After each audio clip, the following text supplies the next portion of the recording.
In tonight's top stories, Tagaro Ahmed Nasir, who was sentenced to life imprisonment for his involvement in the 1988 coup attempt, has been released from prison. Defense Minister and Acting Health Minister Colonel retired Mohammad Nazim says that major changes are to be brought to the medical board to expedite the recruitment of doctors to all hospitals. The Help Gaza telethon, organized by local broadcasters to support the Palestinian cause, has collected over 28 million rupiah to the fund.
Welcome back. Tagaro Ahmed Nasir, who was sentenced to life imprisonment for his involvement in the coup attempt on 3rd November 1988, has been released from prison. According to Home Ministry, Nasir, who was jailed for orchestrating the coup which killed 19 Maldivians, was released last week after he had completed his prison term. Back in 2009, Nasir had escaped prison while in Sri Lanka on a 2-month medical parole, but was returned to prison in May 2012. Meanwhile, Abdullah Lutfi of Hemveru Hajarage, who was also jailed in relation to the coup, has been missing after he escaped prison while on a 1-year medical parole in Sri Lanka 2 years ago. Police are still working to find Lutfi, who has reportedly defended the 1988 coup attack in a recent interview with the Sri Lankan newspaper.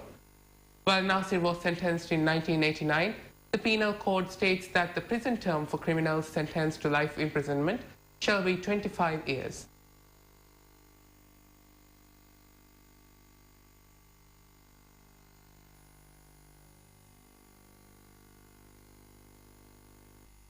Defense Minister and Acting Health Minister Colonel retired Mohammad Nazim says that major changes are to be brought to the medical board to expedite the recruitment of doctors to all local hospitals.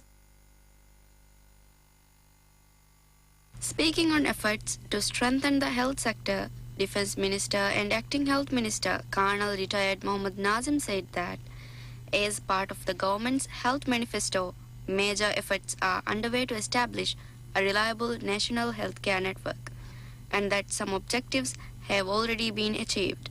Minister Nazim said that efforts to provide life-saving drugs, laboratory reagents, and medical consumables to hospitals and healthcare centers in the atolls in a suitable manner are underway in association with Defense Ministry.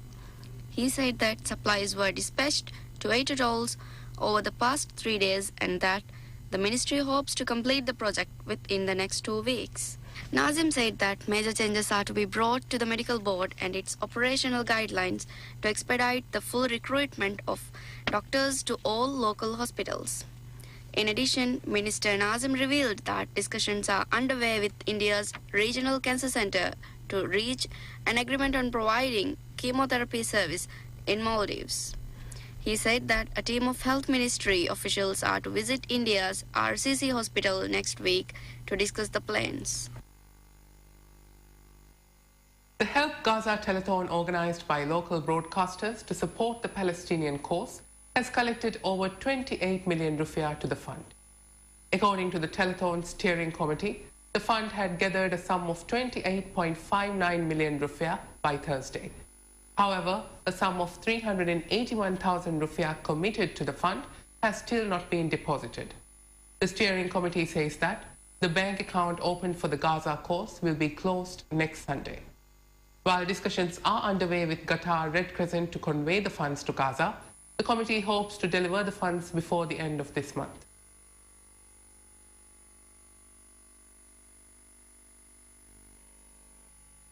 Police have searched a house in Malé last night as part of their efforts to find the missing Miniman News reporter Ahmad Rilwan.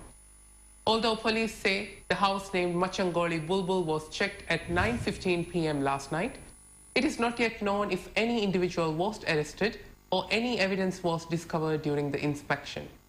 Police have not confirmed that the house was searched in connection with Rilwan's disappearance. According to police, it is customary for them to search various locations in Malé in connection with criminal cases. Meanwhile, local reporters have held a meeting to discuss Rilwan's disappearance at Malé City Hall last night. At the meeting, reporters discussed their concerns with regard to the case and talked about various threats and attacks targeted at the press in recent times. Ahmad Rilwan of Mafan, a Shining Star, was last seen on the night of 7th August at the Hulumale ferry terminal in Malé, wearing a black shirt and trousers.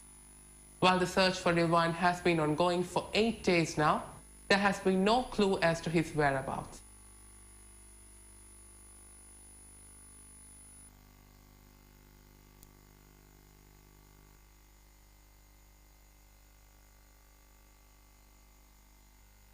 Minister at the President's Office, Mohammad Hussein Sharif, says that the Chinese government would encourage the country's investors to build an exclusive resort for Chinese tourists. Speaking to the press on President Yamin's official visit to China, the minister said that China is the #1 source market for Maldivian tourism industry and that the Chinese government has expressed interest in encouraging more tourist arrivals to the Maldives. He said that the Chinese president had assured that he would encourage Chinese investors to build an exclusive resort for Chinese tourists visiting the Maldives.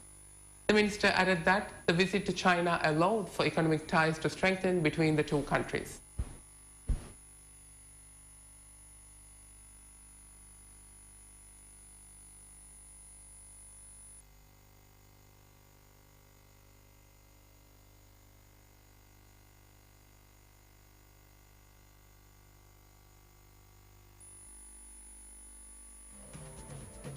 And we end tonight's bulletin with the weekly editorial report.